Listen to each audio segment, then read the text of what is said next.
متفقہ طور پر ڈالر کی قیمت پر کیپ ختم کرنے کا فیصلہ کیا گیا ہے، اور اب یہ اس کی وجوہات کیا ہے، اس کے اثرات کیا ہوں گے؟ ملک بستان صاحب، صدر فوریکس ایسوسی ایشن پاکستان، وہ ہمارے ساتھ ہیں۔ ملک صاحب، بس آپ سے ایک ہی سوال ہے کہ ذرا ہمیں یہ آسان الفاظ میں سب کو ذرا بتا دیں کہ یہ کیپ کیا ہوتا ہے اور یہ اس کو کیوں آپ نے ختم کرنے کا فیصلہ کیا ہے؟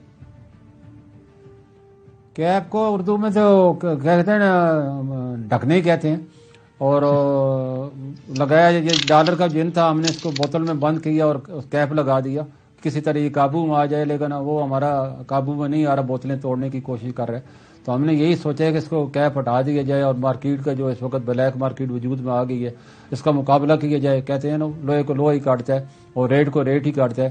تو ہم نے سارے کوشش یہ تھی کہ سستا ڈالر خرید کے سستا عوام کو بیچیں گے، لیکن ہماری یہ کوشش ناکام گئی اور ہمارا کیپ لگانا ہمارے گلے پڑ گیا۔ اس کے 3-4 نقصان ہوئے۔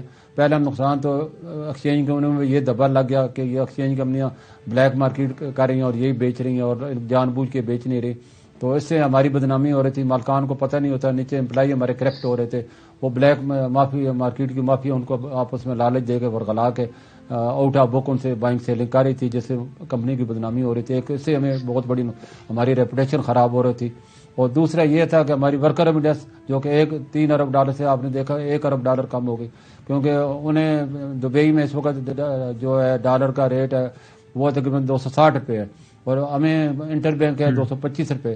تو اب اتنا بڑا نقصان تو کوئی نہیں برداشت کرے گا۔ اس کا نتیجہ یہ کیا نکلا کہ ہماری ورکر ریمیڈنس 1 ارب ڈالر ماہانہ کم ہو گئی۔ اس طرح ہماری ایکسپورٹ جو ہے وہ 1 ارب ڈالر کم ہو گئی، کیونکہ ہمارا ایکسپورٹر جو ہے وہ اپنی وہیں ایکسپورٹ پروسیڈ روک رہا ہے اور انڈر انوائس کر رہا ہے۔ تو اس سے ہمیں بڑا نقصان بھاری اٹھانا پڑا، ہمارے ریزرو کم ہو گئے۔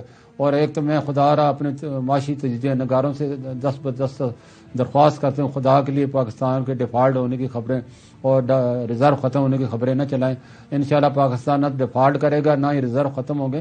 وقتی طور پہ پریشانی آئی ہے، انشاءاللہ ہم اس کو مل بیٹھ کے حکومت کے ساتھ ہیلپنگ ہینڈ بن کے، اکنامک سولر بن کے، ہم حکومت کو آفر بھی کیے کہ ہم 1 ارب ڈالر ماہانہ تک لا سکتے ہیں۔ باہر کی جو کمپنی ہیں، منی ٹرانسفر کمپنیاں اور وہاں کی جو ٹریڈنگ کمپنی ہیں، انہوں نے ہمیں یقین دلایا کہ آپ ہمیں اگر دیں گے تو ہم آپ کو 1 ارب ڈالر تک جو ہے ماہانہ پرووائڈ کر سکتے ہیں۔ تو حکومت کو میں نے پرپوزل دیا، جو یہ منظور ہوگا تو انشاءاللہ ڈالر کا ہم مارکیٹ میں سے سپلائی بھی دیں گے اور حکومت کو بھی دیں گے۔ ٹھیک ہے، تھینک یو ویری